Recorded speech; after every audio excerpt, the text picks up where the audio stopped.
71 वाली वॉर तो सरेंडर में खत्म हुई, where they had to give up Bangladesh, what is now Bangladesh.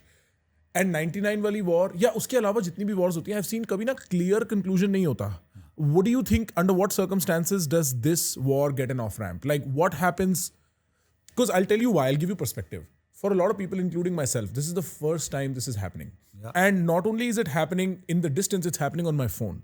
And so the noise of it, for a lot of people, is jarring. Now, for whatever reason, good or bad, I have a stomach for it. I can handle conflict, I can handle tension, I can handle crises. And I become very steady through all of this. It could just be instinctive. A lot of people don't have that. A lot of people are very afraid. And even still, I think uncertainty has a lot to do with fear. जब आपको पता ही नहीं कि आप क्या expect करो, गाड़ी किधर जाएगी, हाँ क्या हो रहा है, तो मैं सिर्फ एक I just want to throw a hypothetical out, because this is the most common question I'm getting on the phone. Right. When people are calling me with anxiety and I'm, swear to God, breathing heavy.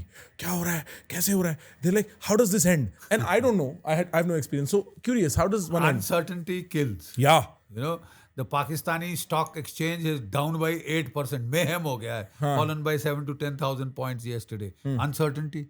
Yep. क्या होगा? What will happen? तेरा क्या होगा Kaliya? Right. You know, that is the question in everybody's mind.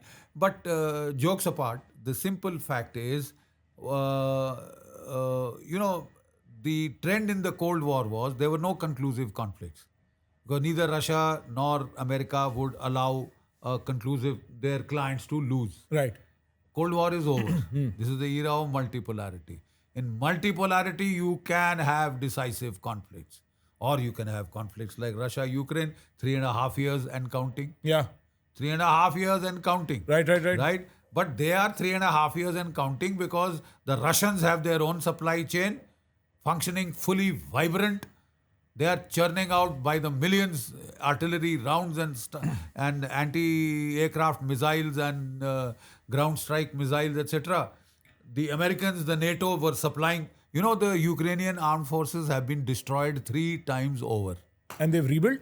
They've been rebuilt from a scratch by the Americans and by the how is this conflict ending? Because Joe Biden lost the election. Right. Donald Trump came and said it is a stupid war. Yes. And he was damn right. Well, Putin has fractured NATO. And he has told Ukraine, I'll snip off your tail. Yeah. Okay? So you better have peace now because I don't want this war. Right.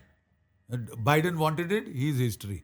No, Putin played his cards very well because at this point he's broken the alliance between Europe and America, which was a never seen before. Trump comes in, he's like, stop asking me for money, you pay the money. And then suddenly Europe's standing there being like, what did we get ourselves into? Because you see, Europe hasn't gotten over delusions of grandeur. Yes, they have. They were colonizing powers. They still think they own the world. Yes. I'm sorry the world has moved on. I mean, I like my French friends.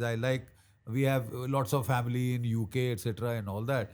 But you guys must grow out of that, It's not fantasy. 1940 anymore. It is not 1930, sir. It Yes. is not the colonial era. Yes. The world has changed. Right. So change with it. Smell the coffee. Grow up with it. Right. You don't have the wherewithal to fight Russia on your own. Right. You need the Americans. And the Americans said, why are we bankrolling these guys? इनकी economy चढ़ गई, हमारी बैठ रही है. You know, हमारे manufacturing jobs खत्म हो गए. Right. The white American who was a blue-collar worker, because they don't study too hard, they don't all go to college. He was living a damn good life. He could afford the best of cars as a blue-collar worker in the industries of the United States. Now the fact is, those industries are finished. They've outsourced everything to China. Yes. China has become the workshop of the world. And therefore, Donald Trump is talking a fair amount of sense. Do you know that 100 years back, there were no income tax in United States? Really? Now it's like 45%. 45% hai. 45% hai. There were no income tax in the United States. They were only living off tariffs. The government was earning enough money from tariffs.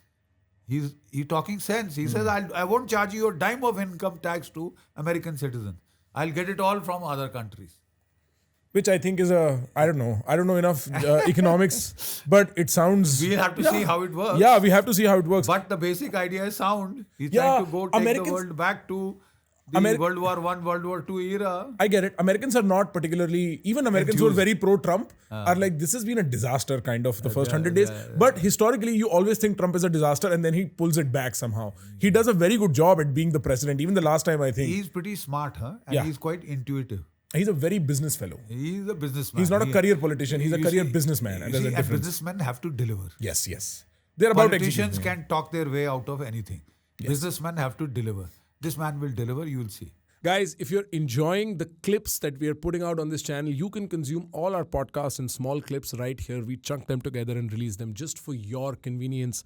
Do not forget to press the subscribe button.